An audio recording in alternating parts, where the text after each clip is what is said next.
Hello, Journal. It's been a minute since I last wrote in you. Well, you see, the past few days have been crazy, from psycho grandmas to jazz rats to apocalyptic situations. But I'm getting ahead of myself. It all started when we entered the town of Dillmore. Okay, the stagecoach makes it to the city gate. It stops under a large stone archway. You hear the coach driver outside talk to a guard, stating his business, and mentions that his passengers. It gives a brief description of you three. So you hear the stagecoach driver. He's talking to the guard. He goes, "Oh, hey there, Ed. We got a packed one here today. Quite the weird bunch. We got one of them biggins back there, and a red fella, and a cow. Yep, it's them boys from Gilo. Yep, here you go." And he hands a bunch of paperwork. The guard walks over to the side of the coach and knocks on the door, and then opens it. In pops in a helmed red guard member. Guard is wearing like a steel skull cap, painted red.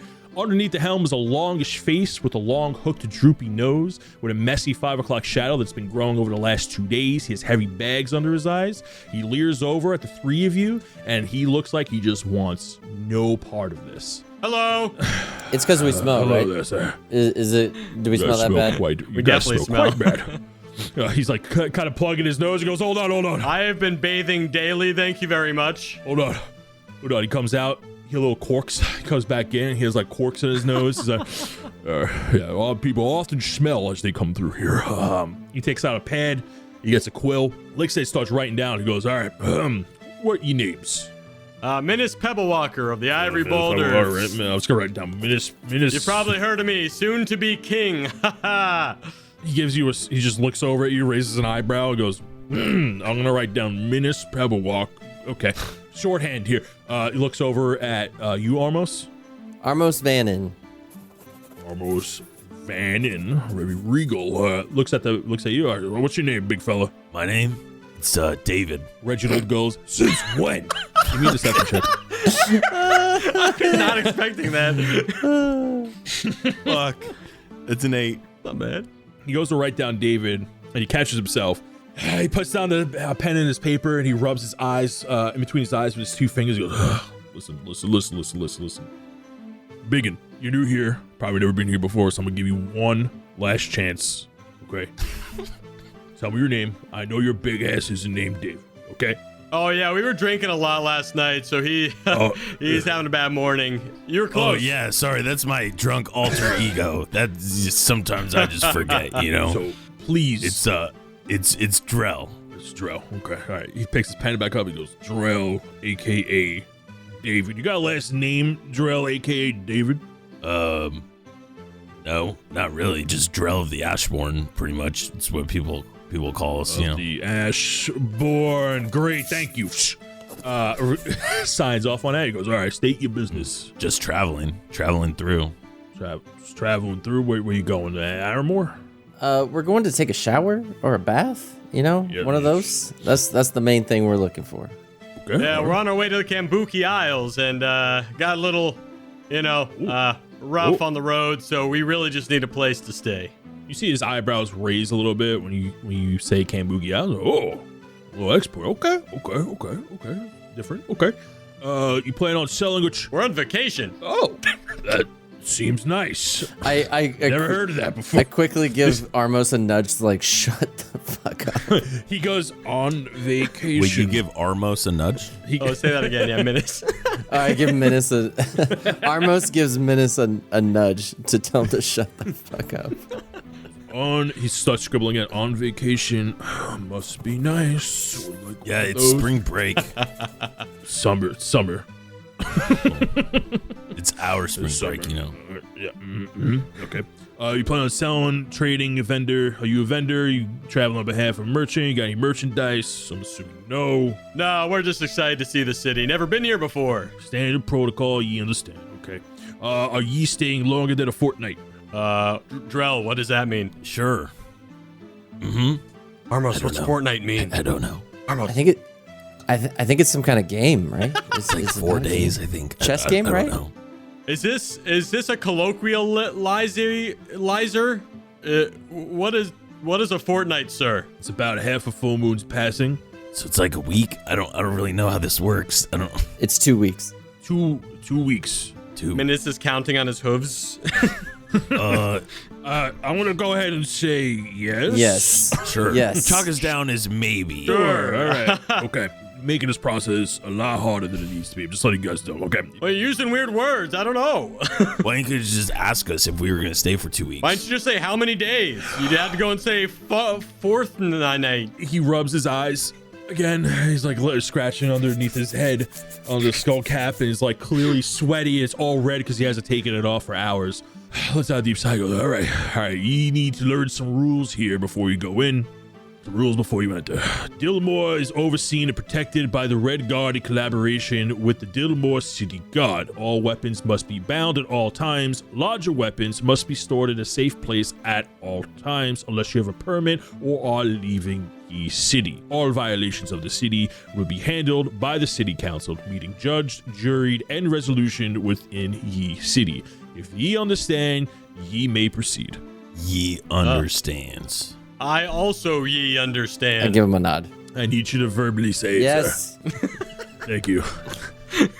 Ye all have a good day. He shuts the door. He walks over to his guard post, puts the book down. As the stagecoach starts driving, you're able to get like a glimpse in, and he's like just leaning over it, just rubbing his temples. He's like, oh. As I pass, can I throw him a picture I drew of him, like in a paper airplane form? Sure. Yeah, go ahead. I go, hey, thanks for being real nice to us. We'll see you later. What's your name? And I throw the little paper airplane. He just mumbles something as you pass before he goes, What was that? before you're able to hear it. He goes, "Ah." The crowd noises eat up his name. Go ahead and give me a persuasion check real quick. Sure. That's a nat pumpkin.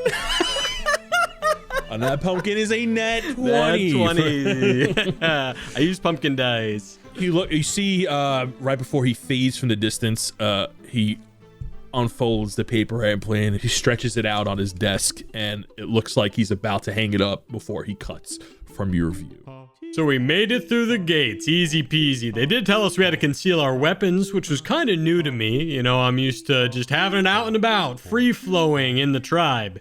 But while Armos stayed back at the inn to get some information, Drell and I went shopping and finally had, I think, our first ever heart-to-heart. I'm gonna look at Menace and go, so I was gonna look for, some health potions or maybe like some armor, but at this point I need to save this gold for food. Yeah, I have 4 gold pieces left. I need at least a few ales before we leave, so. I was thinking the same thing, buddy. And then I like to think that Drell and I kind of like stand really awkwardly while we wait for Armos, because we told him we'd wait here. We're like, so how's the weather in the mountains? You guys sitting there with your bundles of weapons and I'm just still holding it like in my arms. awkwardly. What's mountain weather like? Oh, well, I'm from the mountains. It's probably the same. Yeah, sometimes You got a girlfriend? it's good, sometimes it's bad. How's the love life? You got like a girlfriend back home, or? Oh, no, just nothing's really worked out, I'm just kind of like rocking back and forth waiting. Like, it's like super awkward. Like we expected to do so much more, but it's like we just don't have the money to do it. So we're just going to kind of just stand around and wait. So we've never had a heart. The two of us have never had a heart to heart yet. So go for it. It's like cool. Yeah. What about what's you? your dad like? I don't know, Dad. What about yours?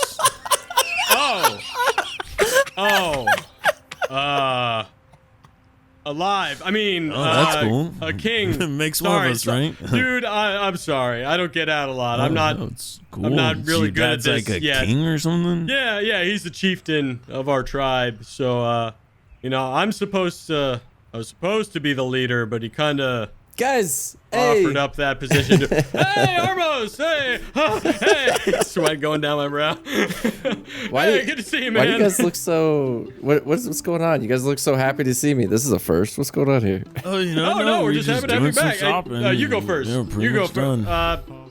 So yeah, journal. I don't really remember the exact words that were exchanged, but I'm pretty sure it was a very touching heart-to-heart with me and Drell.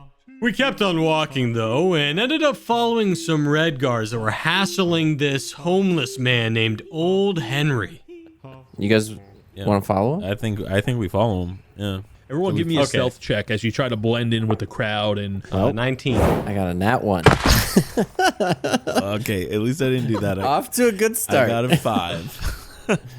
you guys are tailing these guards down the street as they're dragging this old guy back. And as you guys are walking deeper into the Red Spring District towards the knots, you start noticing that the buildings look a lot more worn down, less taken care of here. The businesses start to turn into like normal houses, and the houses look like they're separated by floors. Like there are houses on top of houses here, kind of like an apartment. And then you see a sign that says the knots. It's pointing south. And eventually you see a kind of like, not like you see like a gate as like a dividing line, but the gate is like a normal iron gate. It's not closed off. It just says the knots on it. And the houses start to look way more worn down, getting progressively worse the more you go.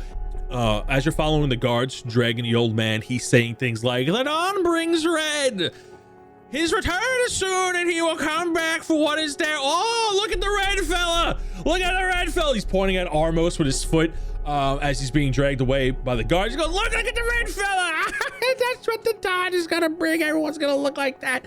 The guards turn around and look at Armos, and they notice him. And then the guards kind of look at each other, and then look at him, and then look at you. And one of them shouts over, goes, hey, you, what are you doing over there? And they kind of drop him, like without caring. And the two guards now approach you, Armos.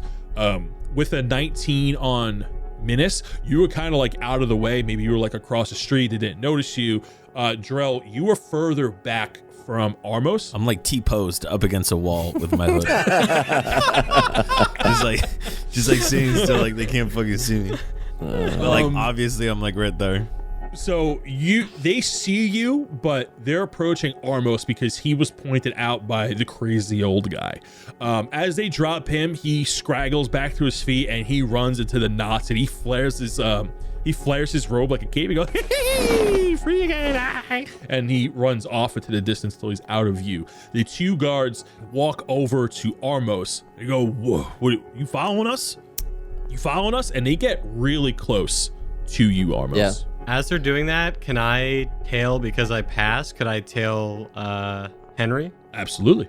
Menace gives me a look like he's about to go. Yeah. A nod at him. I'm like, Or I alright, just- I finger gun, and I'm like, So with the 19 keeping that same stealth check, you definitely get past the guards because they're focused on Armos. Mhm. And you slip past and you kind of walk through out of their view. well, I won't exhaust you with all the boring details, but basically I snuck ahead, caught up to this old Henry guy, and, well, he told me, nothing very important, actually. He just said stuff like the streets will bleed red and blood will be on the streets and all kinds of weird, crazy stuff like that. I went back to my friends and we took care of business with those red guards. People clapped. It was a whole thing. I'm pretty sure I was the one that took care of them. Maybe Drell helped a little. Who's to say? But after a little more sightseeing, we decided to go back to the inn and celebrate our recent victory over those dumb red guards.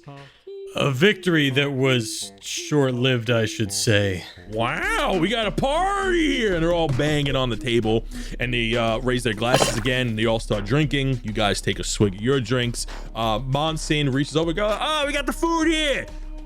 Terry, Bill, and Nilda like, you guys gotta grab the food. And they're yelling over at you.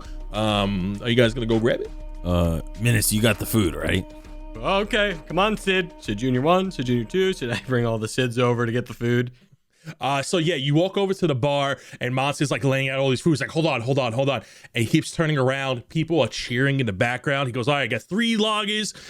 Here's some breadsticks. Oh, we got the artichoke dip. And you're like getting stacked, like more and more food on you. You grab the rest of the drinks, and Menace, to you, everything suddenly goes silent. Everything is still happening, but you don't hear anything. You see the bard, but you hear no sound. You hold the drinks, but you do not feel the weight of them. You see the bar, delicious hot food that you have in your hand, but you don't smell it. You look downward, your eyes widen, A large blade is skewered through your back with its tip punctured through the front of your belly. You see drops of your own blood drip from the sharp blade as it tips through and pierces through the fat of your stomach, doing a clean cut all the way through. The blood spills all over the floor. You feel your shoulder pull back, and you are leaned, and somebody whispers into your ear, Edelram sends his regard.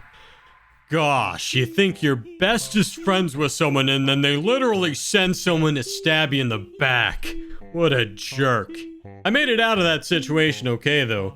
Because you see, with one friend out the door, another one comes to the rescue. This halfling Hugh saved me at the bar, got me back to his hideout, and patched me up good. You see, this is where we met the shadow smugglers.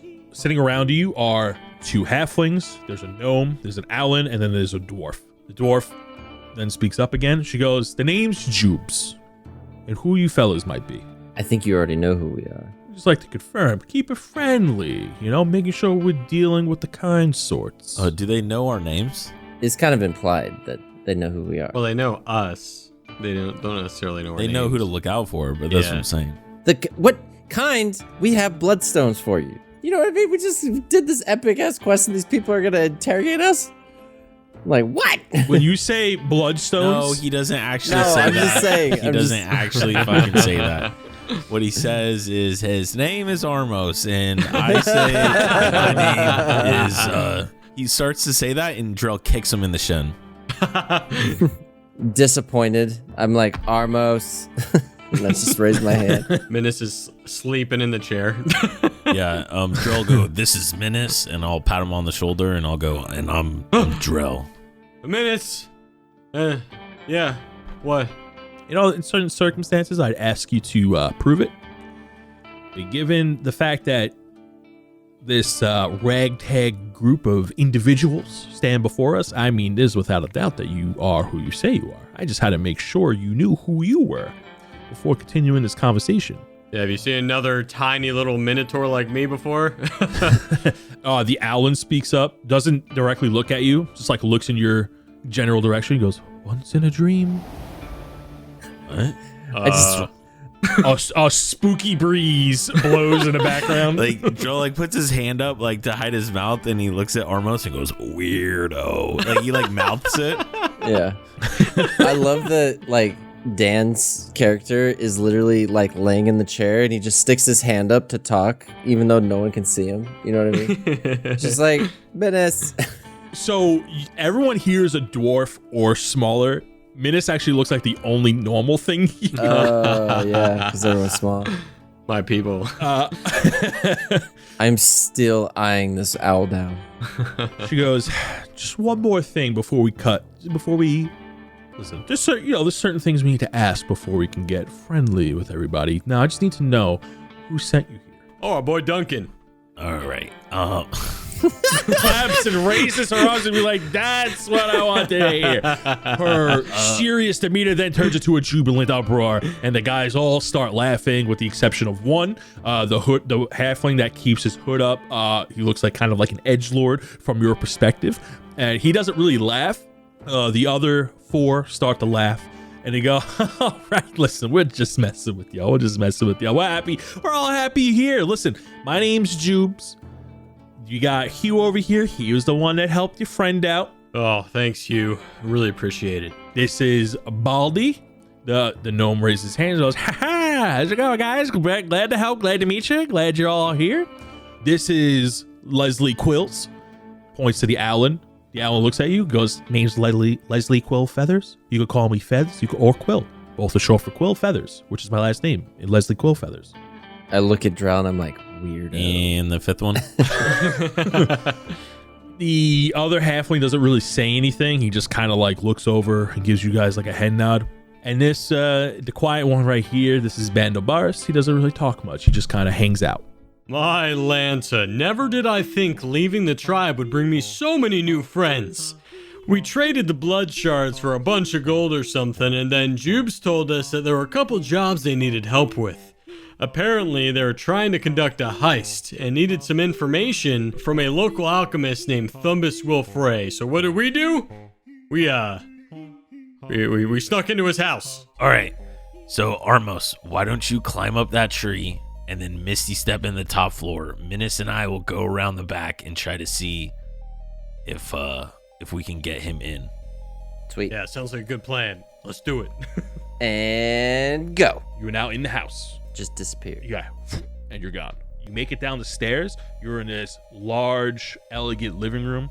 Beautiful chandelier, very expensive silverware. There's a dining room table already set out for about 8 guests. Cross through the living room and through the dining room into a large kitchen that leads into a side pantry, which has the back door. Outside the back door, you see Drell and Minus. Nothing sticks out as you're walking through. It's just looks like you're at another person's very rich home. Just so I don't have to do a stealth action again, I use Mage Hand to unlock the door. So you go ahead and use Mage Hand and you unlock the door. Nice. I have a really sneaky finger gun as I walk into the house. Roll to see how loud the snap is. No, I'm kidding. I didn't say I snapped. I just gave finger guns. I want to go into the bathroom and see what ply toilet paper he's using. You walk upstairs and being as quiet as you can in your heavy plate armor, you don't make a sound on this cushiony rug. You look in the bathroom and you see this glorious on this gold-plated toilet paper holder of quadruple ply. Quadruple. Can I look under the sink to see if he has any extras? You see there is no under the sink as there's a nice vanity with plumbing, shockingly enough. And you turn around, you see a little closet and you open it and it's filled to the brim with all the toiletries that you could think of. Soaps, toilet paper, towels, just as thick as the toilet paper. Drell takes 3 rolls of the quadruple ply. You take these 3 quadruple ply toilet paper rolls and put them in your bag. Hell yeah. Nice. It's going to come in handy. Okay. And then, but that's upstairs near the office, right? Yes. I do want to go with Armos to check out, because you mentioned there's another door. We'll look into that other door. Should be like a grandma here somewhere. No, No, Quill said supposedly that not. they haven't seen her in a really long time, so they Yeah. think she might be gone. Mm-hmm. Is there only that Let's see what's other behind door number 3. You're going to go in the closed door. So it is locked when you jostle the doorknob. I'll try and use my thieves tools, I guess. Yep. Go ahead and give me a sleight of hand check. That would be a 17. You unlock the door. Hey. You Heyo. open the door. You're confident that you did so I well did that this you all the didn't- time back at the village, guys. I'm pretty good at this. I would sneak into Miranor's place all the time and leave like gross smelling flowers in his bed. You creak the door open, and it is another bedroom. But this bedroom is torn to shit. The mattress is flipped. The sheets are ripped. There are candles all over the floor, melted. There are nightstands knocked over. The bookcases is knocked onto the floor. It looks like somebody ransacked this room. Somebody was attacked in this room, but everything is destroyed in some way. There are scratch marks on the wall. There's cracked flooring from stuff like maybe heavy objects have crashed into, but the floor is cracked and beaten, and the chandelier in the ceiling has come down. There's broken glass everywhere. Yeah, so this is when everything started to go to shit. We got a hold of this Thumbus guy's itinerary and his diary. Turns out he's been stealing blood shards from the Red Guard in an attempt to save his grandma, or aunts. No, wait, I think it was his mom. Anyway, someone has been using those blood shards to try and cure Thumbus's Montma. I don't think it worked very well, though, because he mentioned in his diary that she was getting violent. He sent her to live somewhere in the Knots, and we went to check it out in hopes of discovering some new information that would help Jubes. By the way, this is the same location where, children have been going missing. You open the door, and revealed is a well-lit room with fine, elvish wooden floors, dressers, A beautiful bed, a large bed, a comfy red chair, a roaring fireplace, a table filled with desserts and an plate of food, a dresser. On the other end of the room is an open door that is swinging on its hinges, similar to the one you just came through. Menace, as you enter, and Drell enters, as Armos goes to walk through, the door slams shut in front of him, keeping you two inside this room. Armos, on your shoulder is a elderly hand. Motherfucker! Grabs your shoulder from behind. Hey, Sonny, are you here to visit me? You look at the hand on your shoulder. It looks like she's reaching up at you, and it looks like a normal hand. When you turn around, you see an elderly woman, heavy in size, hunched over. She has a cane in her hand, whitish perm with big round glasses. She has a nice smile. She looks up at you very cutely and sweetly as you look down at her. She's wearing like a button-down shirt with a green apron over her, very hunched over. She goes, "Oh, you got some visitors here. What's your name, Sonny?" So we're in the hallway. She looks like an old lady. Mm-hmm. She's about, what size is she? Like, as far as... She's about 5 feet tall, hunched over. Make me a perception check. Oh, God. Armos, are you okay? Oh, shit. Armos. I got a 21. 21. You can kind of see, like, in through her shirt, there is a bloodshot socket in between her, in her chest, in the center of her chest.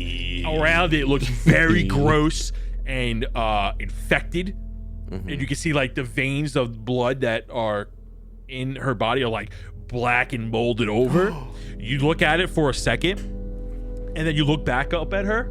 The elderly lady looks like a mutation of herself. Once cute, smiling grandma has succumbed to the effects of the bloodshot. Her skin has turned dark gray, blood red eyes. The hair is still in a nice perm, but it is dark and black and gray. She has giant naggled teeth, and she goes to lunge at you, making a biting attack on your neck.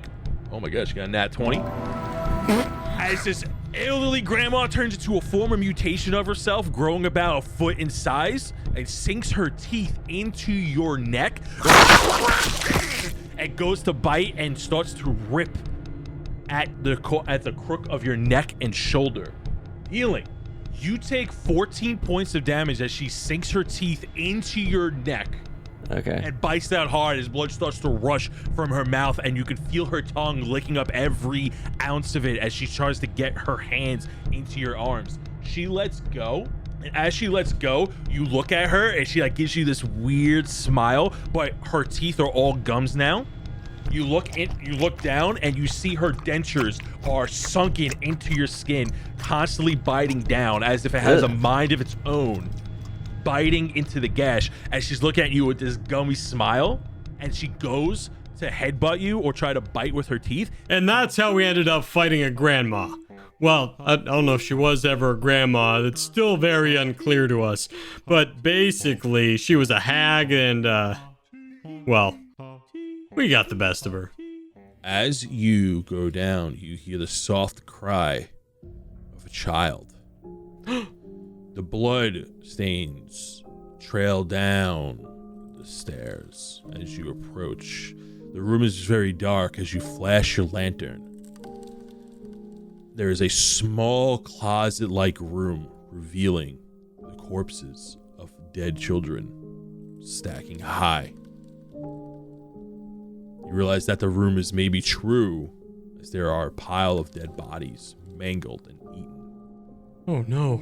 There in the center of the bodies of the bloody mess, small children, you see an after image of a small little girl crying into her hands. You can see right through her as she's like, crying and weeping. You can clearly tell without a doubt that this is a ghost of a small little girl. What are you guys doing? Well, I think Menace immediately pushes past Drell, even though he told him to go first. He's like, "Little girl, are you okay?" I'm stuck here. I'm stuck here. She won't let me leave. Oh my god. Menace. Hold on, Drell. As she's crying into her hands on her knees. Hey, what's your name? My name is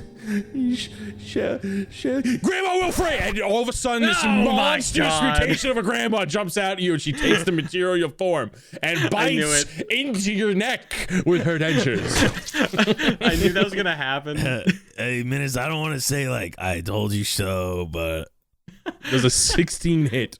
Yeah, of course. Yeah. Oh, I knew it was gonna happen, but like, of course, Menace is gonna like go up and be like, "Are you okay?" You take 9 points of damage as she bites into your forehead as she reels down and pulls back, shows once again her gummy smile as the dentures are stuck in your forehead, chomping down. Get off of me! I'm gonna pull the dentures off. Try to. As you pull the dentures off, she looks at you and she like licks her gums, going, tasty. Oh, gross! Stop that! She has her you're tongue out. Blows a kiss. Ew. It's just a strength check. It's just an action to take her off. Oh yeah, I take it off and throw it at her. All right, she throws it. You throw the dentures at her, she goes, and it pops back into her mouth as she now has a mouth full of your blood. God, I hate her. So it's an action to take it off, and then I will run away.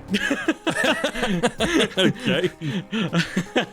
Yeah, you guys are just casually fighting over the dead bodies of children in a tiny, dark room. I'm out of here, guys. Okay, so you use your move to move. It's gonna go over to Armos' turn. Armos? I'm gonna just go with the good old Eldritch Blast and see what happens.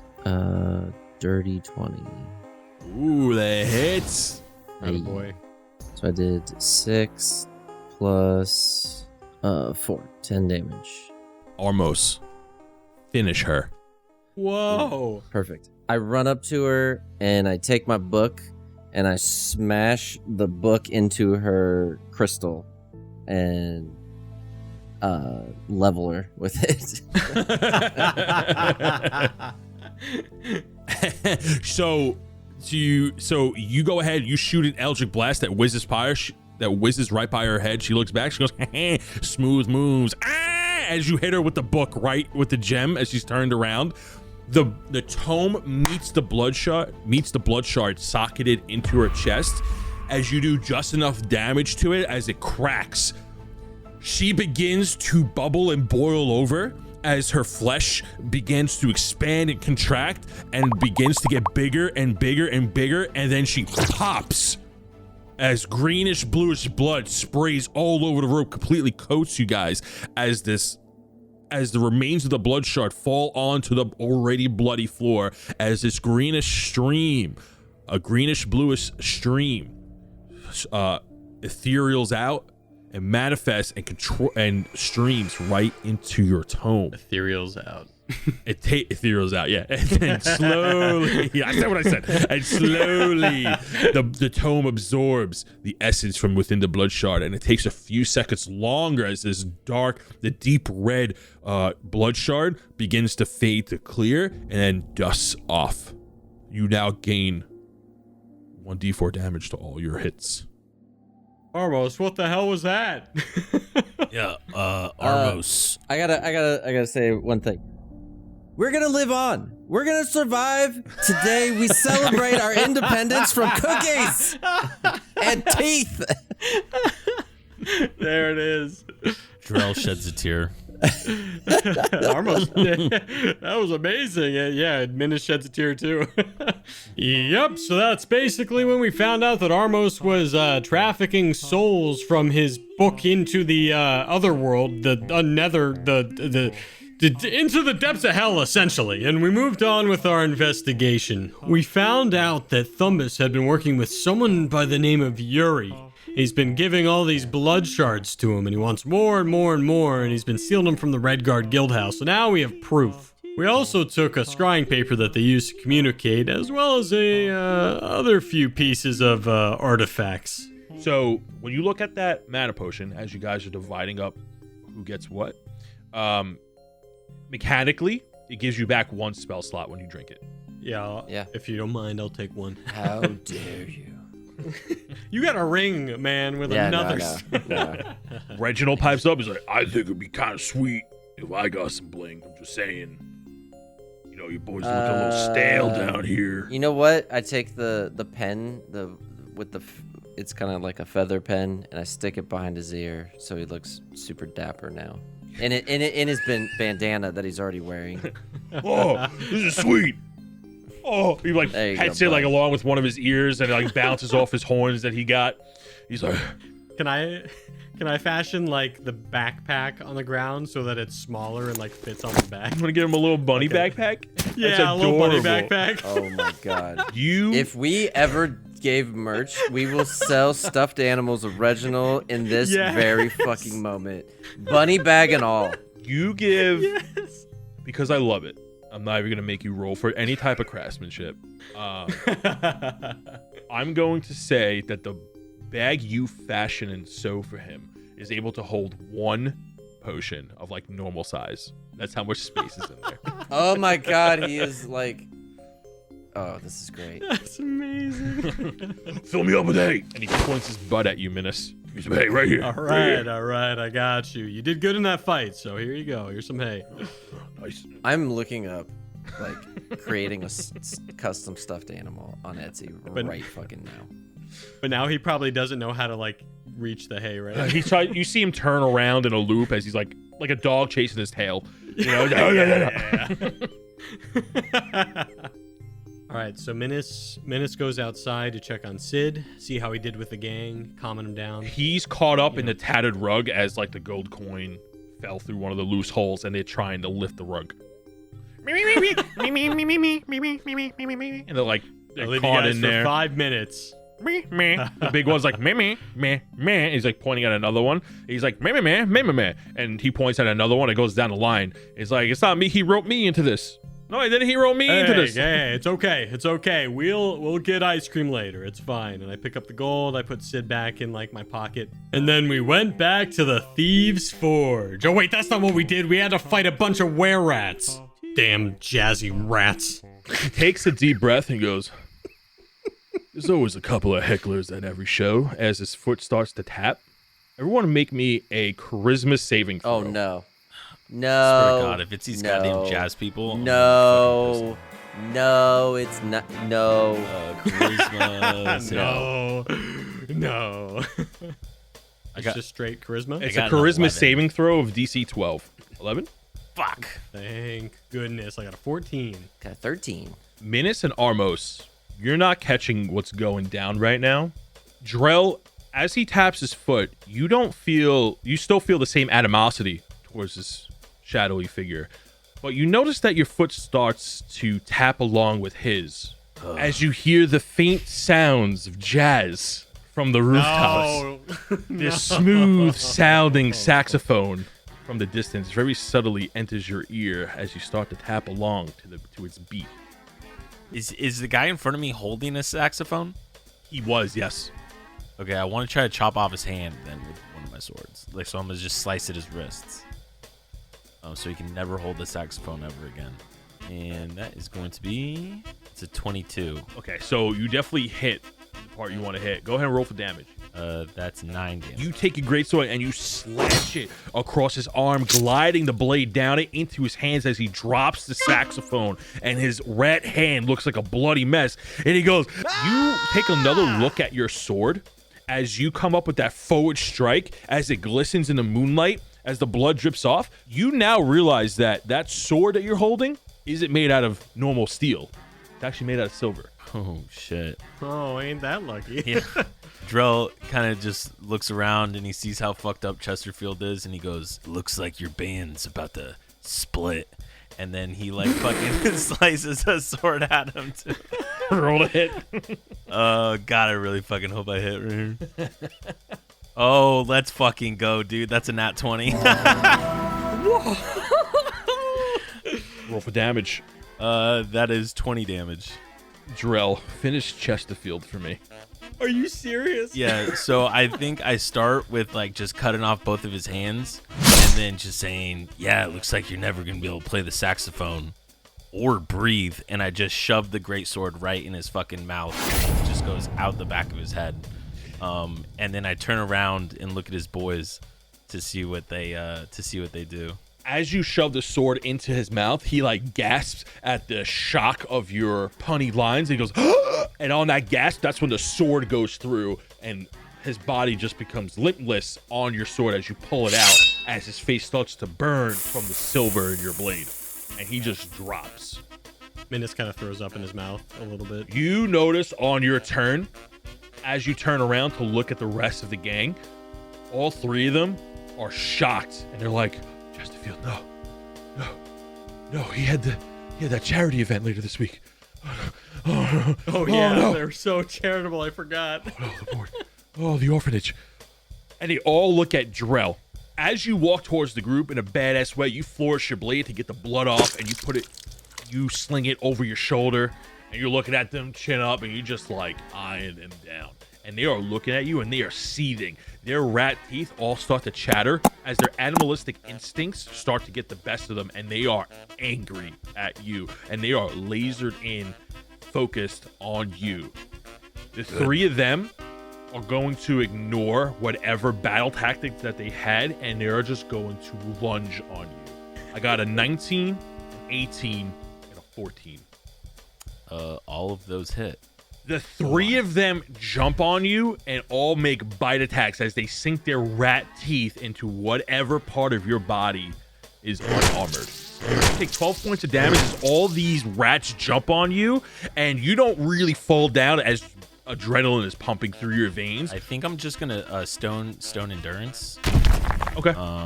To just reduce the damage. Go ahead and reduce it. That's by 9 damage. So they do what, 5 damage? Yes. To finish off their turn, make me 3 saving throws. 3 Constitution saving throws, DC 11. 3? Because it's 3 separate rats that bit you. Yeah. So starting off strong, that's a 6. Okay. That's a 23, and that's a 9. You take an additional 4 points of damage as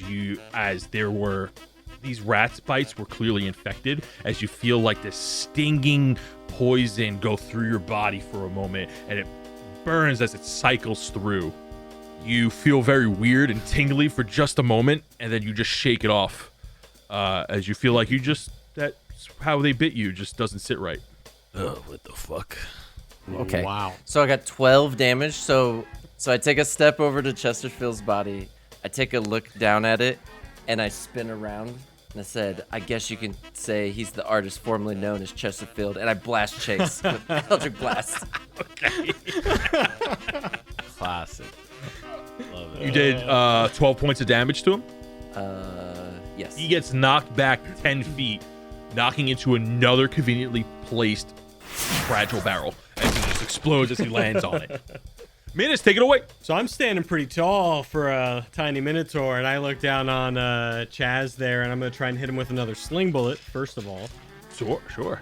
Does a 17 hit. 17 hits. Roll for damage, my guy. So before I hit him with 10 points of damage, I say, hey, Chaz, I think it's time to saxophone it in. Do you mind if I flavor the swarm for you? Go for You it. deliver that expert line as you shoot another bullet into his head. As a free action, your swarm that was on the roof just drops down from its high height, landing one after another on top of his head, going bing, bing, bing, and they go bing, bing, bing, bing. As the bings get smaller and smaller, dealing how much swarm damage? Dealing 1. It doesn't matter because the 10 did it. Minus, finish him. I think he's doing one of those like cartoon dizzy things, right? And the bump on his head's getting bigger as they fall on him until He falls down flat as a loud thud. He crashes into a conveniently fragile box.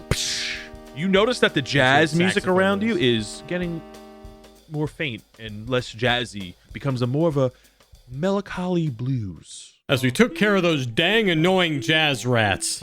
You know, it's weird. Ever since we fought those rats, Drell's had a weird hankering for cheese. But anyways, we captured one of those thieves, brought him into justice, and went about our heist. Hugh, Baldy, Leslie, Jubes, and Vandabaris are now sitting at the table. Jubes is drawing on a map of Dillmore with a bunch of X's and arrows. Jubes puts both hands on the table, looks up at you. It's about time. You boys ready for a heist? Of course we were. We weren't going to let Jubes and the gang down. We grabbed our scrying stones, snuck into the Red Guard guild house, and made it out with the goods. Oh, what goods, you ask? Why, a bag of holy cow, look at all those blood shards is what we got. Had to fight some shadow creatures for 'em.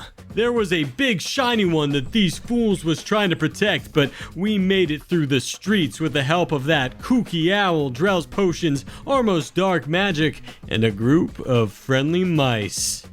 I would like to know if there are, I know it's nighttime, but are there like birds, animals that kind of go through the streets? You don't see any birds, but you give me a perception check. As an 18.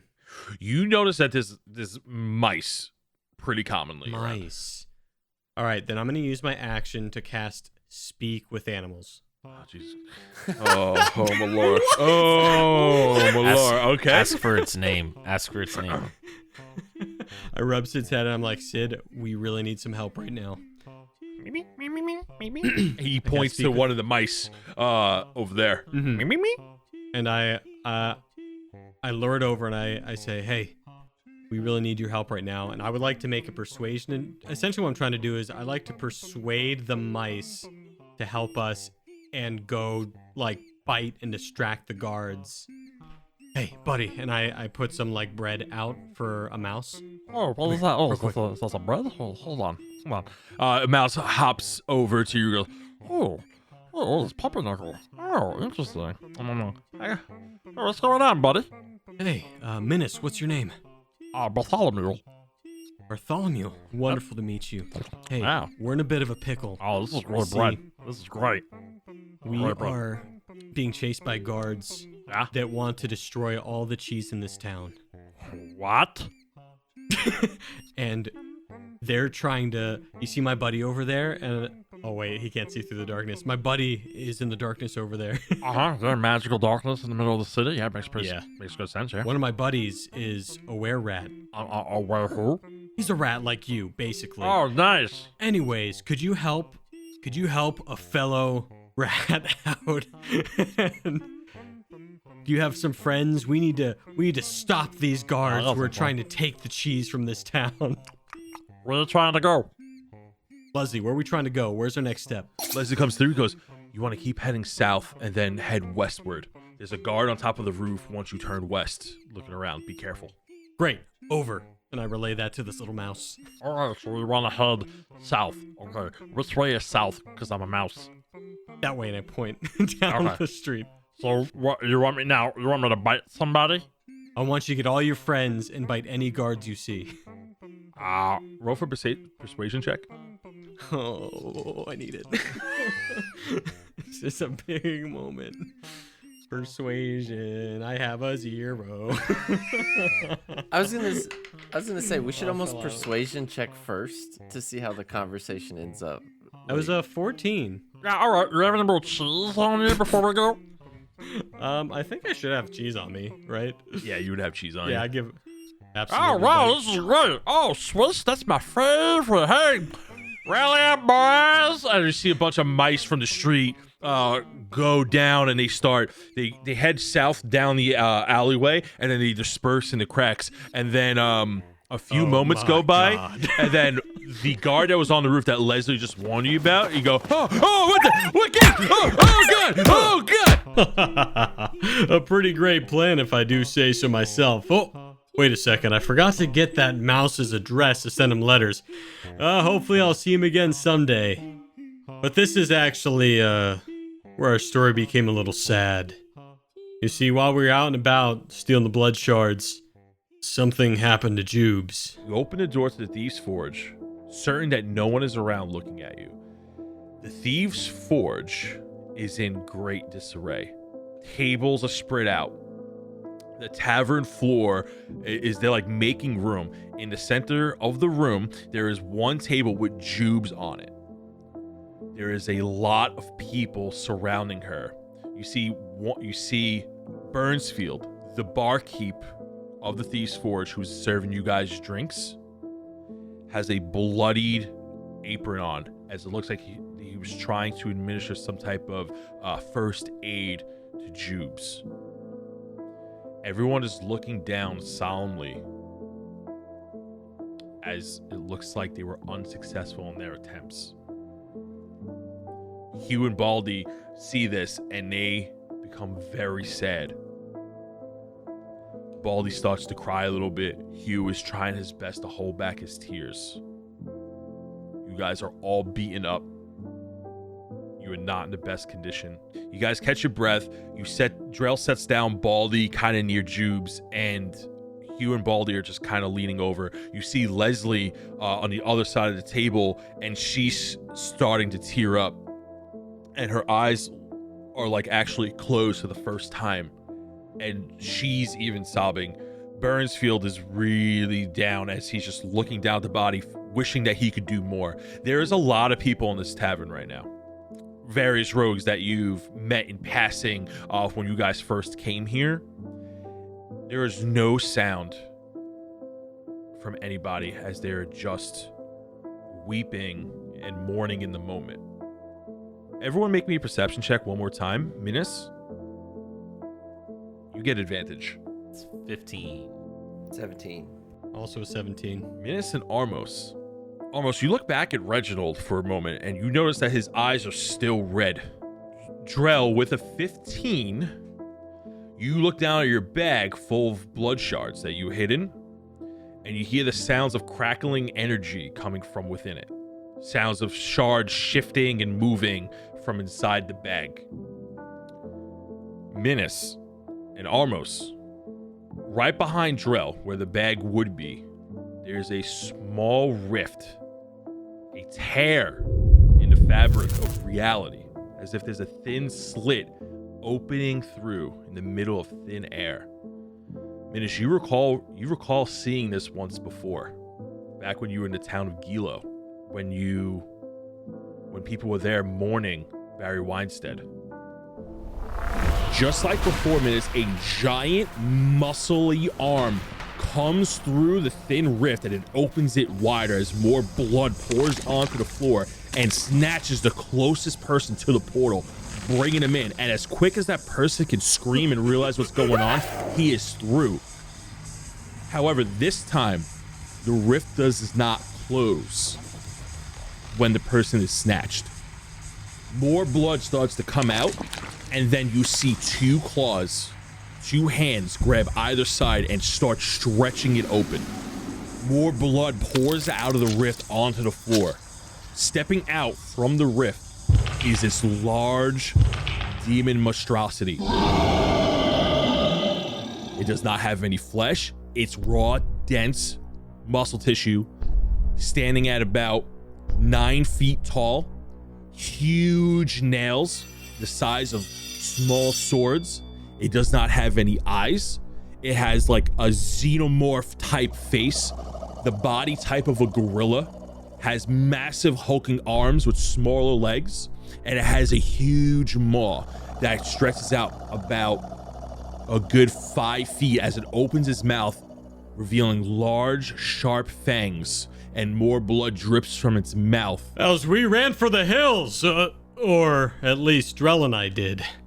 Armos didn't seem too scared. I snapped out of it pretty quick and helped Armos as Drell ran away. I never thought I'd see him do that. For a second I thought he was scared, but oh, was I wrong about that. Drell is he's freaking out because he ran like a coward, even though, he will tell you he wasn't one. So I'm gonna bonus action go into a rage. And as he's fiddling to try to get all of his stuff, he kicks over a boombox that starts playing a non-copyrighted version of Highway to Hell by AC/DC. and he's gonna grab his axe, he's gonna walk out of the room to the sound or the music, and he's gonna look at the monster and go, "Hey, fuckface, pick on someone your own size." And I'm gonna grab one blood shard, I'm gonna break it open in my hand and try to consume it. Fucking what? He just came in like Stone Cold Steve Austin, just like double fisted blood shards. That was the most metal turn I've ever heard. I'm on the cobblestone to fight, burn it. Highway to hell. No, we can't sing that. You can't sing that. Is it non-copyrighted version? As you Tony's face is smash the blood He shard was not ready for this. on your hand. Which one did you do? just like one of the ones from the backpack, I think. Roll me a Constitution saving throw of a DC 15 for me. Okay. I have +6 to calm though, so we're okay. Let's see. +6? What? That's a 9. But I am gonna use my inspiration die because I feel like I might need this here. Oh my god, that's worse. I got an 8. Oh no! What'd you roll? What do you mean? I rolled a 3 and a 2. Oh man! You should see Tony's face right now. You take 7 points of damage Oh, as the loaded blood shard full of life essence gets absorbed into your body. You're just holding your main weapon, right? The axe, yeah. You grip that as tight as you possibly can. Your eyes go pure white. And then as they go pure white, your iris completely fades. And then instantly becomes bloodshot around the completely white iris. I gotta be honest, this was one of the coolest moments and simultaneously scariest moments of my life. Girl looked pretty badass, I gotta say. And then, almost did something even crazier. I can eat one of those golden apples, right? You can. Yeah. I think we should do it. Golden apple gang. Gang, gang. That golden fruit. Roll me a D100 as you bite into this delicious, succulent golden fruit. An 8. You rolled single digits on a D100? Yeah, look. That's fucking crazy.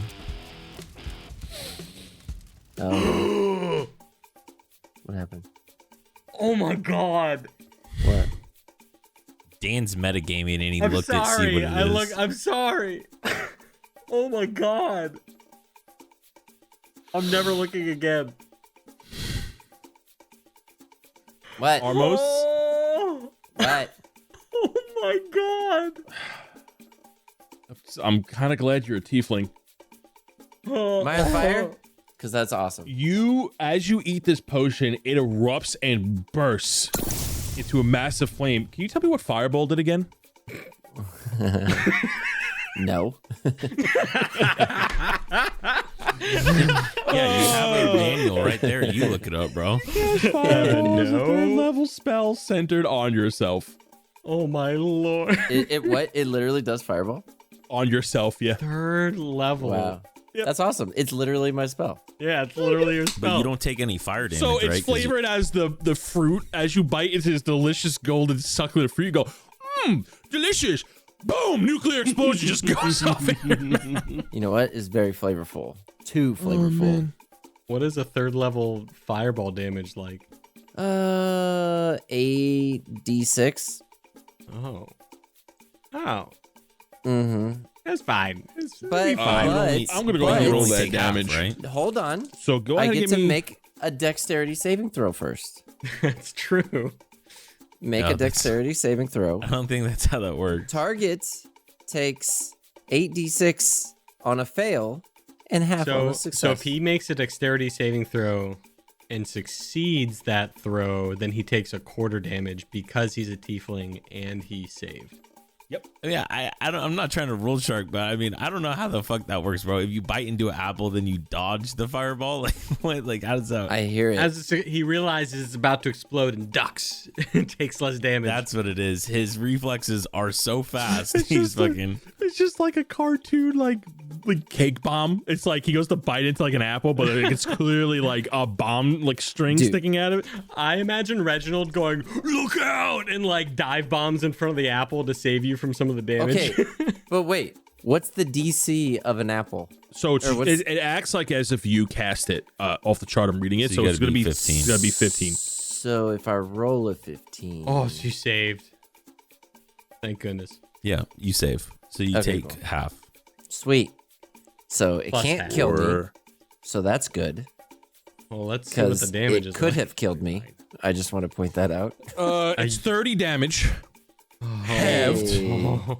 Half And twice. half twice. So you take 1/4 damage. Because you're a tiefling, you take 7 points of damage as this fruit explodes. So needless to say, things were getting pretty crazy. Reginald started talking to the demon, and after some nonsense I couldn't understand, the demon burst through the wall and ran down the street. After that...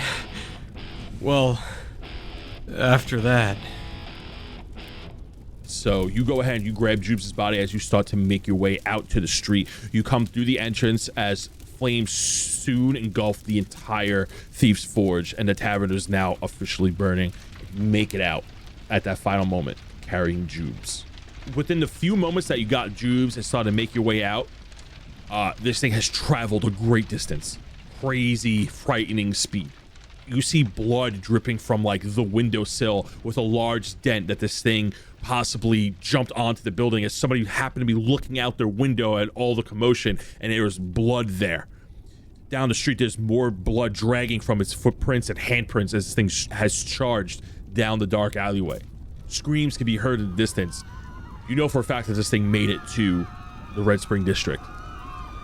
You hear the sounds of horns and bells chime throughout the city.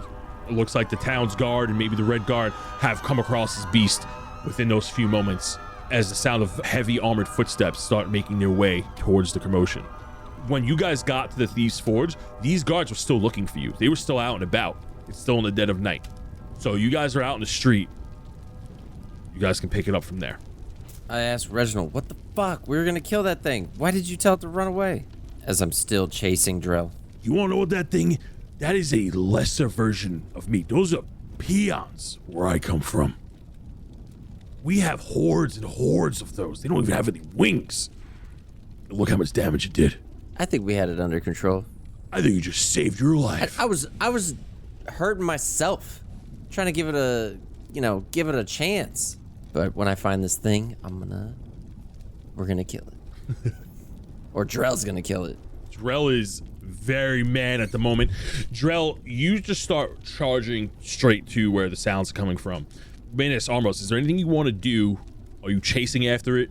I think Minus actually has a little moment on his own because he's kind of far behind. He kind of just makes it out with all the fire. Are any of the crew out there, or is it just me and Jubes? Hugh, Baldy, and Leslie are like hiding in a corner, looking at the carnage that just happened outside as this thing was hopping from rooftop to rooftop, trying to kill anything in its path, and they are horrified. And they see you bring out Jubes, and they run over to you. Yeah, so I drop Jubes down. Maybe there's just like a bench nearby or something, right? That I kind of put her down on. And I think in this moment, Minus is actually just kind of in panic mode and shock and doesn't really know what's going on. And he's kind of yelling, at Jubes, like, Jubes, come on, we need you, Jubes. Come on, this isn't the time, Jubes. This is all a joke, right? This is a bad dream, right? And he starts casting second level aid around him, and it gives 5 temporary hit points to everybody, but it's not doing anything to Jubes, and he just keeps trying to use everything in his power to bring Jubes back. Hugh, Baldy, and Leslie are speechless as you're shaking Jubes' body, and Baldy's like, come on, don't and he can't even get words out. He's trying to like pull you away, although they have this mixed bags of emotions, but they even know that it's a hopeless cause, that you're trying to use magic to heal Jubes, and they pull you back. The aid spell does go off. Yeah, and he's yelling at them as he's getting pulled. No, I can fix this. I can fix this. He was like, she's gone, bud. God. Like trying to hug you and like hold you back, but like also trying to console himself. Leslie is, for the first time, eyes closed as tears start to fall down, wetting her feathers. And you can see them just roll down her cheeks. And she's sitting on the floor and making this horrible owl cry. I think as he's getting pulled back eventually after some fighting, he just kind of goes limp.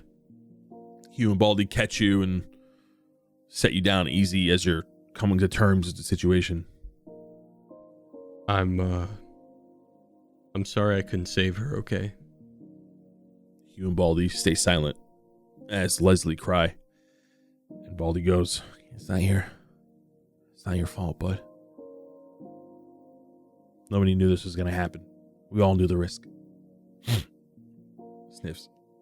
Make sure she stays safe. I need to help the guys, okay? He nods slowly and then quickly as he gets up and slowly walks over to Jubes. And he's trying to hold back his tears and trying to be the brave one out of Leslie and Hugh, and tries to gather them together and take care of Jubes. All right, Sid, come on. We gotta go. He takes out his hand axes and starts running. Sid like gives you like a nod, but actually doesn't say anything in the moment. I gotta be honest. I don't know if I can do this anymore. I'm trying to be strong. I need to be if I want to be chief someday. But what kind of Minotaur am I if I can't protect my friends? I wish I had the power to keep everyone safe. I need to get stronger. I'm gonna keep the rest of this short. It's getting late. We defeated the demon at the town square with the help of Trey's Bugs. After making sure the rest of the Shadow Smugglers were okay, we met with Treyas, and it turns out he was working with Jubes the whole time. We are both on the up and up, and I know this because you were friends with Jubes. And quite frankly, I heard everything you said on the Scrying Stones during your rendezvous last night, and quite honestly, you could have been a little more quiet, but I believe you handled yourselves with, integrity. As goofy as the three of you may be, I trust you three. As he's saying this, Minas is mage handing a peanut off of his desk and eating it. We know of Yuri Vluj and of Graf Vluj. They are indeed brothers. One works within the city limits, one works outside of the city limits. We know that Yuri is the mastermind of the operation happening in Dilmore among this cult. Now, this cult is known as the Red Dawn. It is a cult that goes back from hundreds of years ago, and they seem to have been resurfacing, or at least we're just now relearning of their whereabouts. Graf works within the city. He's the inside man and is giving orders from the inside and trying to get a hold of those shards. If you looked inside that bag, you would have noticed a shard that looks very different from the rest. It looks, well, flawless. That is Yuri's shard. That is Yuri's gem. Without that gem, Yuri is powerless, and we have been doing everything in our power to track him down, but when you broke that seal last night, well, he had power over his gem again. He is connected to that gem, and he is able to summon things to the gem to retrieve it. He can summon anything to it within his control, but he cannot summon himself to it. That protection rune, where the bag was placed, was keeping those powers dormant. And, well, in theory, he can just come through the door. He could send monsters and to just come through the door, and we'll be, well, recreating that whole fight again, but he is smarter than that. He knows next to me that his powers are limited. However, his brother does pose a threat, and the unknown amount of cultist members in the city also pose a threat. And once I find Graf, I will act on those plans, but I cannot act before because Graf will just get away. I mean, I guess while we're being completely honest, I'm pretty sure Thumpus Wolfray's stealing from you, so there's that. Yeah, this guy, and I finally flip over the page and show him the journal. He reads your notes on the journal and he goes, I didn't think he had it in him. Well, this is news to me. It would also make a lot of sense because he helped me set up, well, some of the protections downstairs. So if he's working with Yuri, then this all checks out. Where is that Thumbus? Oh, well, we found him. Okay, you were right this time, Armos. There's a door under the rug. Okay. I knew it. As I think back to the time I moved that huge rug back at his house. Is the door to his office, is it lockable, or can I like put a chair? It is or something if it's lockable, not? yes. It is lockable. Yeah, just lock it. Then I cannonball down the trapdoor.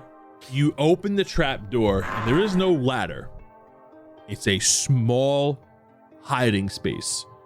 Cramped, looks like it could fit somebody of half-elf size as you look in this trap door, and there is a hunched over half-elf, Thumbus Wolfray, hiding and trying to keep quiet as he's looking up at the three of you, and he's going, jeez. And he's like shivering a little bit. I hit him as I cannonball into the trapdoor, thinking it went to a cavern or something. Gee, wait, What's this? What's happening? Get off my gun. He's like slapping your face. I crawl out of the trapdoor. He has like his hands up as he's like slowly standing up, and like half of his body is sticking out of the floor now. He goes, all right, fellas, let's be calm here. After everything you've been doing, you want us to be calm? Well, in my defense, what have I been doing? You're gonna play that card, are you? I start swirling magic to intimidate him. Hey, listen, don't worry about my friend here, okay? I know he looks scary, but we're not gonna do anything crazy. And I throw a net at him. We captured Thumbus and used him as bait to lure out Groff Fluge. As the three of you converse, as the minutes and hours tick by, a bell jingles within the house. Places, everybody, go. As the three of you are holding up in the living quarters, there is a silhouette of a person in the far corner of the room. Thumbus immediately looks over and he goes, he's here. No, he's tied to a chair with his mouth gagged. And there's a net above him. And he's like freaking out as he's looking at this silhouette. The silhouette walks closer, and this elderly figure pulls down his hood. Thumbus. What happened to you, friend? He licks his lips. Old Henry reveals himself. Thumbus. We had a deal, and bringing friends along was not a part of them. Thumbus. Who do we have here? And as he says here, he transforms. As his skin, his flesh starts to become gray, he becomes taller, youthful, and even his clothes disappear into this black leathery cloak. It drips down. He's standing about 7-8 feet tall. He matches Drell's height. He has sheath weapons on him, long swords, daggers, axes. He's equipped to the teeth. His face doesn't have any defining features as they are smooth. He has no pupils in his eyes. The darkness around his eyes shift like a shadow. His hair is long and white and not put in any particular style. The transformation was seamless, almost like he does this every day. Thumbus goes, Thumbus. His voice gets very deep. Thumbus. We had a deal. And those who go back on their deal face redemption. He draws a blade. In the hilt of the blade shines a red bloodshot. when he pulls out the sword is coated in black steel. As the red gem illuminates etchings along the blade. And he takes it out and he goes to stab Thumbus. As I drop the net. On the ceiling? Yeah. Not out of any sort of plan, but out of like fear. The net falls on top of this figure. And he goes, and he just kind of lets it stand there as this net just kind of drapes over his shoulders. It is not big enough to cover his entire body. How big is he? He's like Drell size. Is he large? Yes. Then the net does restrain him. Oh, interesting. What is the saving throw? What are the rules on that net? It depends on how you want to rule that. But it's a surprise attack, right? Yeah, because it's an improvised surprise attack is what it is. So normally I would throw it and use dexterity, right? Roll to hit with advantage. Would you believe it? I got a nat pumpkin. Did you really? Yeah. Son of a bitch. This figure gets a net as it tangles up as he tries to draw his blade. He goes, Thumbus, Thumbus, Thumbus. You've betrayed me for the last time, Thumbus. As he tries to release himself from the net. I'm going to need everyone to roll me initiative. Minis looks down at his hands, looks back up, and he goes, oh, guys, I did it.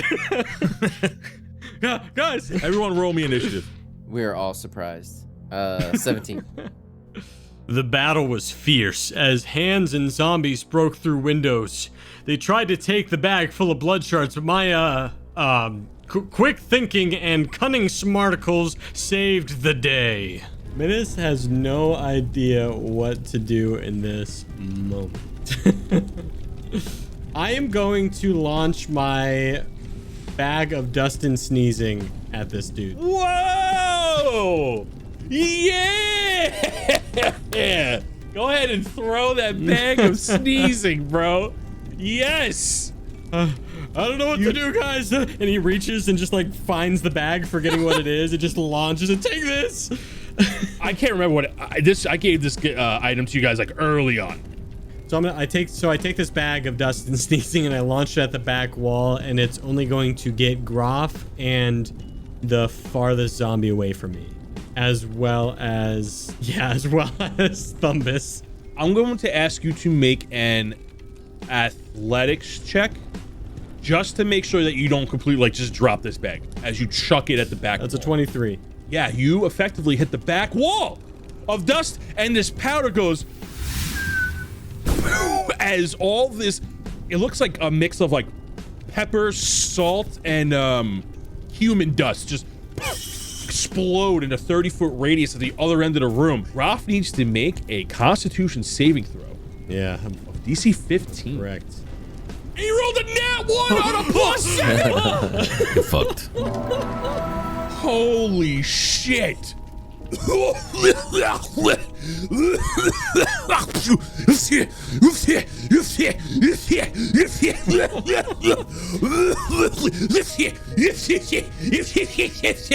is in an uncontrollable coughing and sneezing fit. He is incapacitated and suffocating. I look at Sid and go, oh, what bag did I just throw, Sid? I forgot I had that.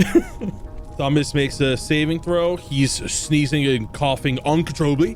What do you get? Give me possible to clean out too. Shit. And the zombie got a nat 1. Oh. However, he's undead and doesn't breathe. We're gonna go up to initiative 20 as the screams and flames and sounds of distress and the murder and the groans become ever more present, getting louder and louder. Chaos beyond the house gets worse.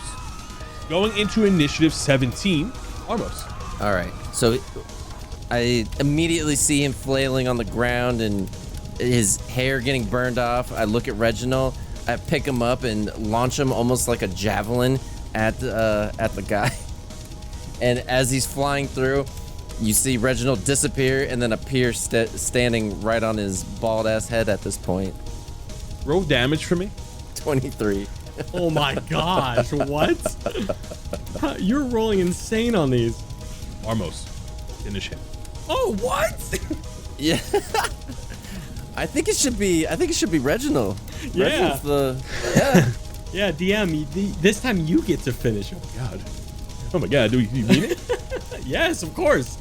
Reginald jumps through the air, being thrown by Armos, disappears, reappears on his bald ass singed head. He is covered in flames. Reginald drops his head down, meets him eye to eye. He goes, "Time to meet a real demon, fucker," and explodes. Moves back onto Armos's shoulder, his back facing the explosion. As Goff completely bursts into flames, Reginald puts on the bandana. He says, "Cool guys never look at their own explosions." Yes, that's what I'm talking about. I fist bump him, and we both still have a little bit of fire and cause a little explosion because we both did some fire spells. Boom. Minas puts on his disguise glasses and turns away. Yeah! I look at the guys and I go, "There's something I need to do. I'll be right back." And you see him run away into the house. I'm sending you a DM. Well, you're getting more toilet paper. Make me an athletics check. Shut the fuck up. How'd you get out of my head? Make me an athletics check before we role play what happens. Hey, dirty 20. Oh my God. Okay. Dude, we're rolling insane tonight. Go ahead and role play that for me. Minas looks out the window and the guys are like egging me on to come out, and he stops and has a moment and goes, guys, there's something I have to do. I'll be right back." And my Sid and the boys are already out there, like, trying to egg me on, and they see me run. You see, like, a beam collapse, and he goes through the house, and you just hear, like... And then as the last beam falls and fire engulfs the house, you see Minas burst out of the window with arms full of the finest 2-ply or 4-ply toilet paper you've ever seen. And he's huffing and puffing on the ground, lying on the ground, and he goes, "I think we're gonna need this."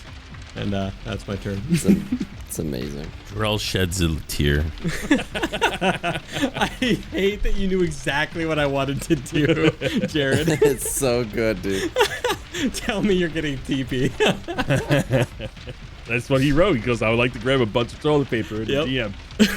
You get out of the house with all this toilet paper and you meet How up. much do I get? How many rolls? Roll a D10. Here we go. 10. 10. 10. 10. Yes! Are you fucking kidding me? This guy crits on how many rolls of toilet paper he gets. Yes! 10 rolls! Let's fucking go, dude. This was his mission. I love it. I love if you stack 10 rolls of toilet paper up. It's see, taller like- than Menace. You see, like, 2, like, squished between my horns, 1 under my chin, like, some around my belt. You clean this guy out of toilet paper, and he's like sneezing. He's like, "Achoo. Oh no, I imported those. Achoo. What kind of toilet paper is this? Fellas, you are in the side garden of Thumbus's house. You see all around you that the buildings next to you, next to him, there's a lot of carnage and destruction. Just over the wall, you start to hear the sounds of weapon clashing again. In the distance, there are houses on fire. One brother down, we slashed our way through zombies and limbs to get to the knots. We defeated the Gianettin, but got surrounded by undead creatures. With only one option left, Armos absorbed the blood shard that had been luring them to us. Armos, you are looking at the gem that rolled under your feet towards the massive group of zombies just about to break through the foliage, the foliage barricade that Minas made. You definitely make it to it on your turn, but you are counting a good 50 plus zombies just like 15 feet beyond the gem. Oh, I'm going. I take off in the direction, full eyes like an NFL trying to receiver, looking back while running straight forward and without any care of what's in front of me, and trying to get to it as quickly as I can as I see it roll on the ground towards the pack of zombies. So as soon as I get to the gem, I grab it immediately, look at Reginald, and then give him a quick nod and smack the book with the gem. Reginald's eyes become demon-sided once again as you grab this perfect gem. Your horns grow out in a flash of fire. Reginald becomes pure white for just a moment as you grip it. As the tome connects to the perfect gem, a sonic boom meets the two forces. The gem shatters as all this blue-green energy, like a typhoon of energy, swirls inside your tome. A large sonic boom and a wave of energy explode out from the connecting point, completely knocking over all of the undead around you. It nearly puts out most of the flames from its sheer force. Everyone make me a dexterity saving throw for me except for Armos. Wait, even with how far away from him I am? Yes. 15. It's a 21. Drell, you remain standing on the roof. Minus, you are blown back. Treus is blown back onto the roof as this massive impact spreads throughout the city, putting out most of the flames, and all of the undead drop to the floor. From the connecting point, from the tome, Drell, you can see this because you remain standing. For a brief second, you see an after image of Armos. His horns are antlered out about 3 feet behind him, engulfed in flames. Reginald is pure white and 3 times larger, like an after image standing on his shoulder. Armos also has a second demon-esque tail extending from the middle of his back out of his body. And as quickly as you see that after image, it fades. And from where the gem was, a large black puff of smoke erupts out into the sky, swirling around like clouds, and comes into this weird shadowy figure.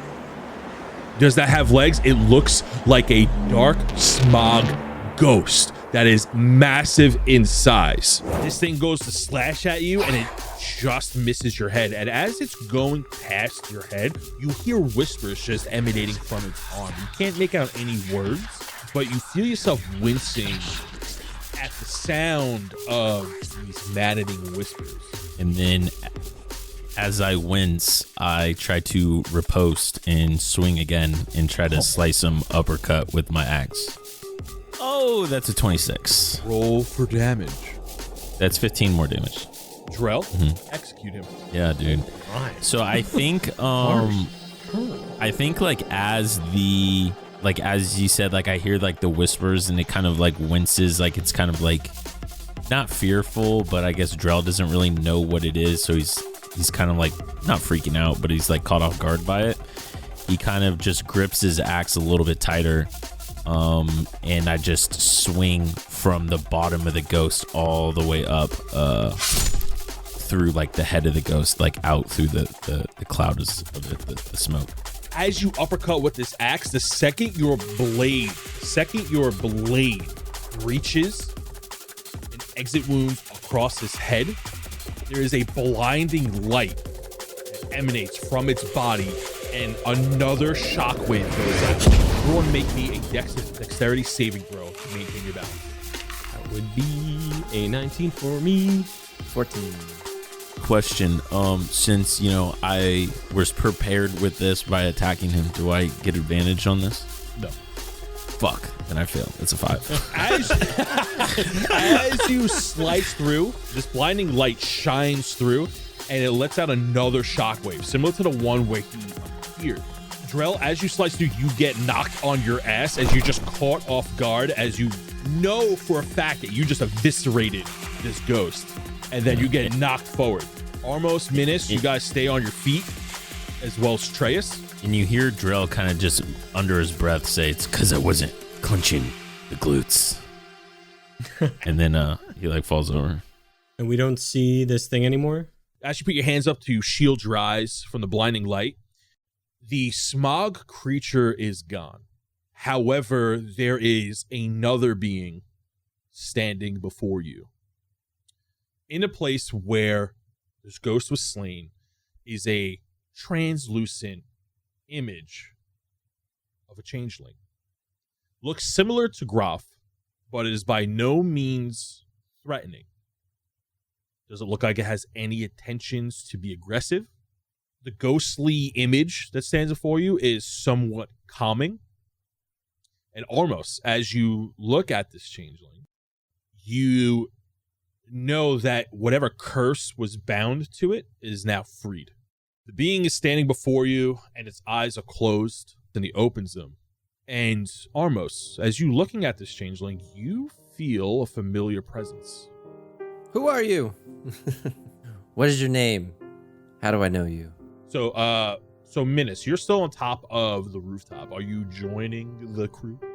I mean, yeah, he kind of shakes himself off, is like, doesn't see the smoke thing anymore after being stunned, is like, oh, did we, Drell, did we do it? Did you take care of it? Yeah, I mean, don't I always take care of it? By the way, how many points is that? Oh my god. I'll go through my notes later. Now's not the time. Yeah, by the way, Armos taking all those zombies doesn't really count. Okay, Hashtag Armos is winning. Yeah. Drell, you get up and focus on this being that stands before you. And without a doubt, the three of you can confirm that this is a ghost or maybe a passing soul as you just free this being from its curse. The ghost of this changeling opens its eyes, and it kind of looks like Groff, but not as tall, not as bulky. And it looks at the people around it, surrounding him, and then looks at Armos. Goes and speaks in, although he looks young, like his facial features look young, kind of has an old tone to his voice. He goes, Almost. It really been some time, hasn't it? I thought you died. What do you mean? Died from where? All those years ago. I didn't think I'd see you standing before me today. Who are you? Oh, what happened to you, Armos? It's your old friend Yuri. And he smile turns a bit devious. Yuri? I don't recall. Treya stands up and goes, Vluj? And he looks over, gives Treya a side eye and smiles more, and he goes, Treyas. Looks like you've won this day. So Armos, he looks at you, and then he looks at Reginald on your shoulder. Reginald goes, whoa. As he wasn't expecting to be looked at right in the eyes, and he goes, and Yuri goes, I see the ritual worked somewhat. How curious. I take Reginald and I put him under my arm and kind of protect him with the other hand. Let me see. He's like trying to get around your hand to like look at us like, why can this guy see me? How can he see me? I have to thank you, Almos. For what? Although I crave the power sought through the gem, you've finally freed me. Now I can be with my true savior. Our true savior. What? Who? Who is that? Oh, you know who it is. No, I don't. Tell me. I need answers. I don't know who it is. You could tell me. It's like walks over. Drell grips his axe really tight based on what this guy's about to say. I use magic hand and cover up Menace's mouth so that I can get as much information out of this person as I can without getting interrupted. Yuri, who are you? How do you know me? Does Thalor ring a bell? You have this quick vision of the city of Thalor where today is known as Thalor's Crater, but you also get the vision. You remember yourself in the city of Thalor, where you were meeting a bunch of hooded figures, and you remember holding a bag of blood shards. This is way before Reginald. This is way before the botched ritual. Right before you met Reginald, and you're walking with and you remember walking through alleyways in a hood with a group of people holding a bag of blood shards with the intention of doing the ritual when you met Reginald, and that vision expands a little bit more, and you look up and you see Yuri in another hood next to you, just a few feet ahead of you as you're walking in a group, and you remember that you were with him. You get this feeling of an alliance, a friendship, maybe a partnership in that moment. And then you come through and you look at him. He says, as he starts to laugh and his grin becomes a little more devious, and he goes, "Answer me this, Almost. After all this time, after all the betrayal, to me, to the cause, to our Savior, did you at least succeed in your goal?" What was my goal? He laughs and he goes, "So I guess you didn't get to save her." He disappears as his corporeal form eviscerates and ascends. I quickly run over to wherever it was and start looking around frantically like, damn it! We were about to get all the answers! The presence, the energy, the entity that you felt is completely gone and removed. So, we saved the day after all. So many lives lost. It took several days of construction and cleanup before we felt comfortable leaving Dillmore behind.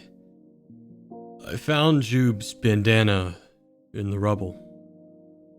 I spent my nights fashioning it into a symbol of unity. I'm not gonna let my friends perish. Not while I'm still breathing.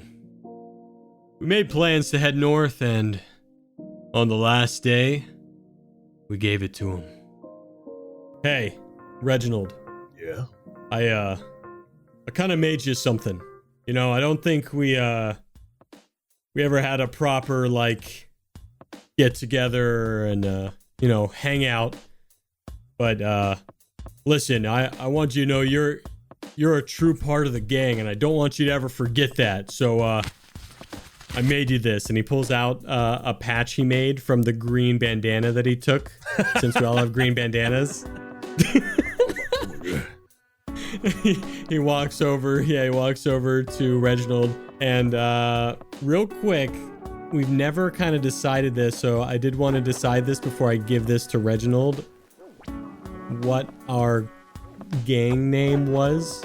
I was thinking maybe it could be something simple like the Oddballs, or oh gosh, something maybe with Armos. What? The Band of Blood Shards? No?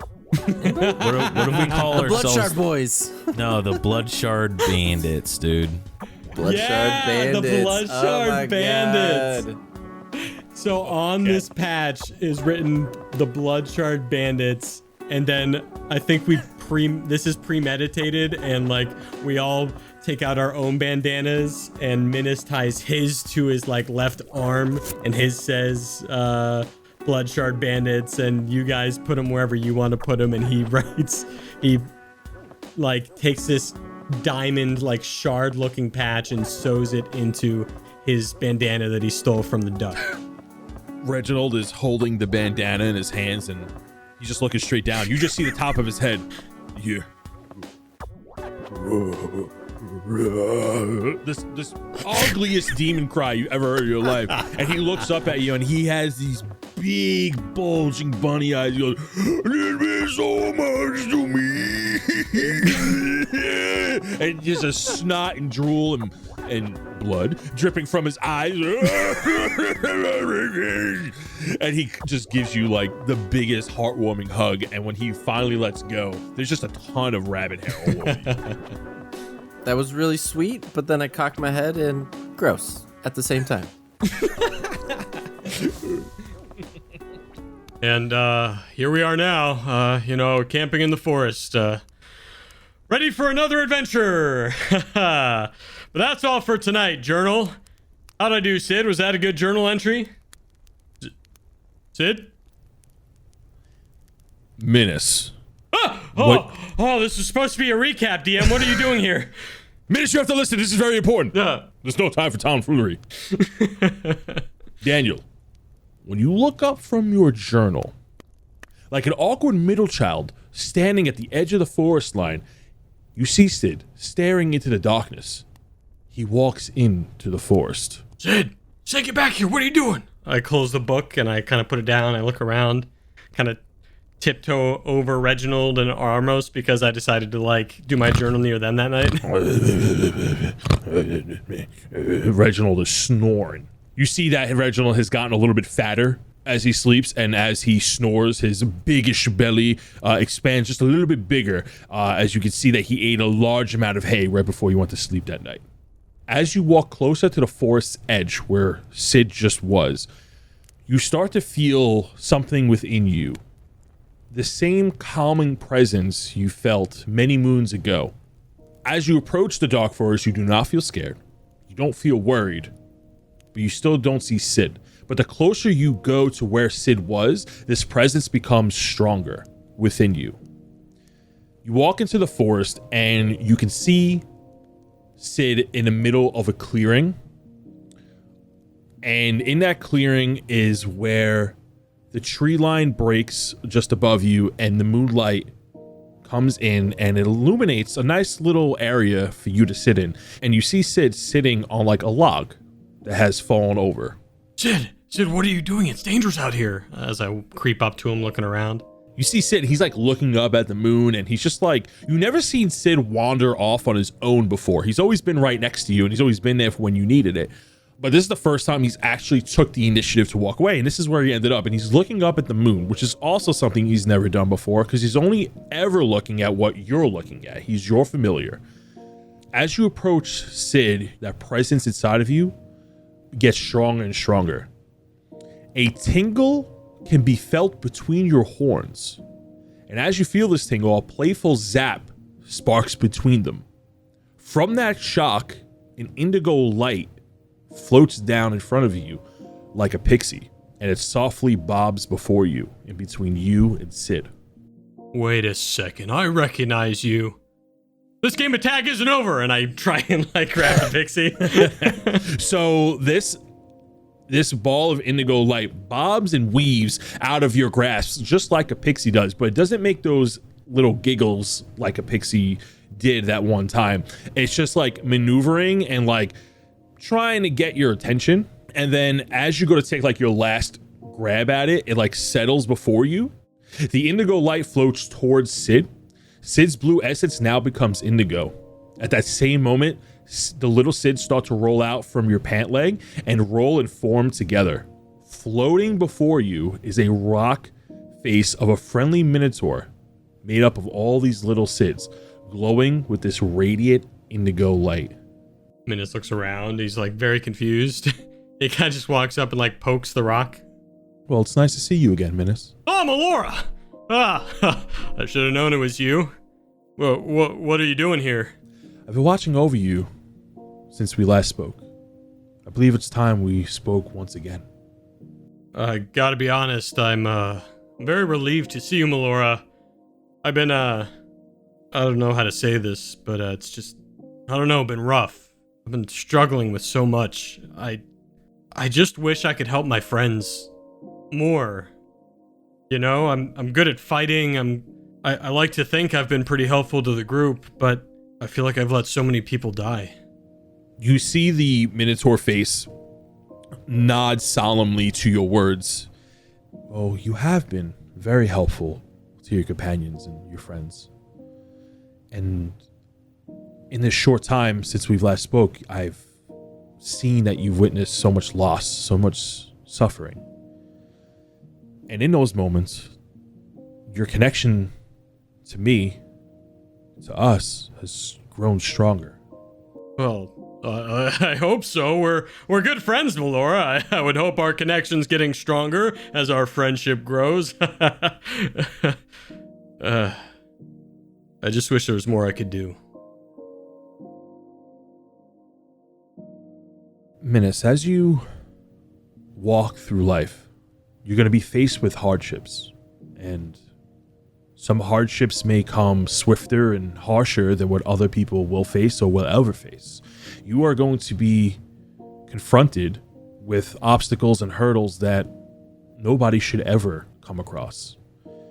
At times they're going to seem unfair, and at times you're going to feel punished. And there are going to be times where you're going to call out to me for help, and there will be times where I may not be there to help you. But know that these trials and these obstacles are not there for you to conquer. They're there because those who suffer from these trials need your help. And you are there for a reason, because you're the answer to their prayers, whether they realize it or not. But know that when you come across these opportunities, to take them all head on, and know that the forest and the light will always be on your side. That's great to know. But I just gotta ask you, Melora, I'm not sure what to do. I need help. I need more power. I'm not sure what it is, but I wish I had the power to help my friends more. So that's why I'm here tonight. That's why I've asked Sid to bring you here. I am here to grant you my power, my blessing. Starting at tomorrow's dawn, you will be granted some of my power. In my name and in our bond, you will be able to help your companions and people who need you the most. Oh, what? He kind of walks closer. I gotta be honest, Melora, I'm a little confused. What does that mean? I get like a new sword? Like you're gonna give me a card that like gives me lots of good like constructive criticism on ways I can improve? What does that mean? I just want to turn to a game show host so bad. Well, let's find out. Okay. Look behind tree number 1. She goes, I don't want to be too cliche when I say it'll dawn upon you. But sure enough, when the sun rises, you will be granted new abilities. Well, if you look behind you, there will be your tool. Minas looks behind him. What do I see? Behind you on the log where you and Sid were sitting, there's this amber-hued feather. The feather is quite large, and it almost looks like a phoenix feather, or what you think a phoenix feather might look like. But when you hold it, you can kind of hold it between two hands. It feels fragile, but it is radiant in this magical orange amber energy. When you hold it, it feels heavy in its presence, but it is, quite frankly, light as a feather physically. But you know that the symbolic meaning behind this relic is truly extraordinary. This feather will act as your holy relic to use your new clerical powers, as you now have 1 level in cleric. Yes, let's get it. I'm so excited. Yeah, Minas picks up the feather and kind of sticks it into his mohawk, so it's almost like a streak through his mohawk, you know? Oh, this is awesome. Is this like the Clerkix that I hear about? How do I use this power? How do I use my abilities? And as you turn around for Melora's response, you don't see her anymore. And it's just Sid sitting on a patch of grass looking at you under the moonlight going, meh. And he has his normal blue color instead of that indigo color. Oh, you just turned into Sid now. That's cool. So, Melora, how do I do this? Me? Wait a second. Melora? Me? What? Sid, where'd she go? You were watching her, right? You were supposed to be watching her. You're literally a part of her, Sid. Come on. All right, well, it's kind of cool, isn't it? He kicks a rock. Like, he kicks an even smaller rock. You're supposed to be watching her. Menace, when you put this feather in your hair, like in your mohawk, you notice that it becomes brighter, and it is now a part of you. It has like accepted your essence, and it gets really bright for a second, and like the area around you becomes dimly lit for like a 20-foot radius. Oh, that's cool. And as you're at awe at the light around you, you realize you can control it, where you can kind of shut it on and off. But the feather is always emanating light. And it looks like it's warm, but it does not create any heat in it. Wait, say that last part again? So as you're like at awe with the light around you, you can, after a few moments, you come to the realization that you can control the light, where you can kind of turn the light on and off.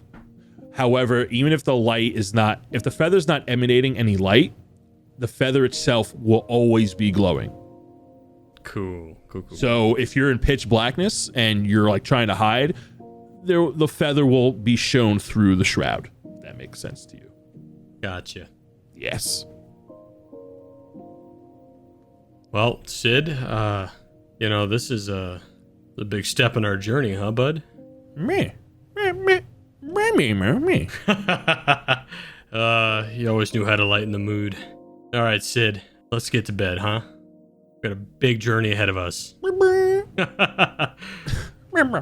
As he's walking with you, he gives that a little audible yawn where he's like, And tell you what, when we get back to the tent, I'm really tired, but I'll even read you a bedtime story about Umbrea's heroes and the Sigil College members. Sound good? That's right. It's time to shout out our Patreon subscribers. Starting with our Sigil College alumni. First is Ulrich Shieldust. This blacksmith spent many sleepless nights helping Dillmore get back to working order after catastrophic events burned the city to the ground. Ulrich helped many citizens build their homes and forged many new tools for Dillmore's first responders. He was offered a position at the Red Guard, but turned it down as he is currently mourning over the death of his jazzy friend, Chet. That's sad. Next is Alara Dawnstar, a monk of the Astral Cranes of the Copper Mountains, who just took her first rest day in 5 years from her workout routine to go help the citizens of Dillmore in any way possible. Citizens were in awe as she hammered in nails with her fists. I heard she made friends with an enthusiastic blacksmith who told them tales of the Bloodshard Bandits. Artemis is new to the Sigil College crew. Well, they don't go to the college, rather work security there. But congratulations on the new job. We'll see how long this one lasts, as Artemis has been seen, bouncing from job to job. I heard they just broke up a fight in the mess hall after a halfling boy made fun of a goblin girl whose parents were lost recently in a cart explosion. How tragic. Also new to the Sigil College alumni is Julius Kendrick.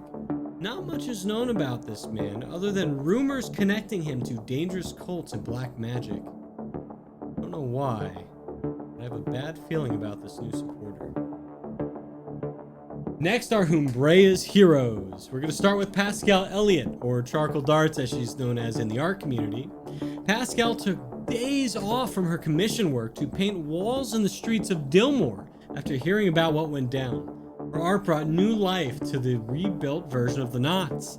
Children were enthralled by her magical moving paintings, and after a few extra days teaching their youth to paint, Pascal went back home to settle a copyright dispute after someone by the name of Just Inberger used her art without permission to advertise for their improv show.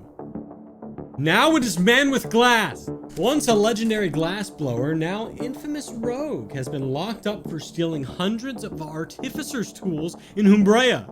Well, they were locked up before blowing a hole in the wall with a destructive potion that he had slipped by security. If you know where Man with Glass is, please contact the Red Guard with any and all information. Alex Judge Dredd was last seen brawling in the Kambuki fighting pits. He was kicked out, however, after jumping in the ring to beat up a contestant who was fighting dirty. Witnesses report Dredd shouting things like, "You have fought your last battle," and "How do you like getting sand in your eyes?" after pile driving the poor guy into the ground. Yikes. Joshua Weaver was indeed imprisoned after stealing tons and tons of wool north of the border, but was recently released. See, last time I thought it was one or the other. It's actually both. Apparently, after seeing the bag Josh made with all the wool that he stole, Lord Baron was so impressed he hired Joshua on the spot to work in his labs. I wonder what kind of magical bags he's working on now. But anyways, that's all for this week's supporters. If you'd like to support us on Patreon, that would be patreon.com/DND404. There are lots of fun little perks you get, and it really is the best way to help our podcast because it goes to the editing costs, and that's about it. None of it has gone back to us, but that's okay because it helps us do what we love. That's all for today.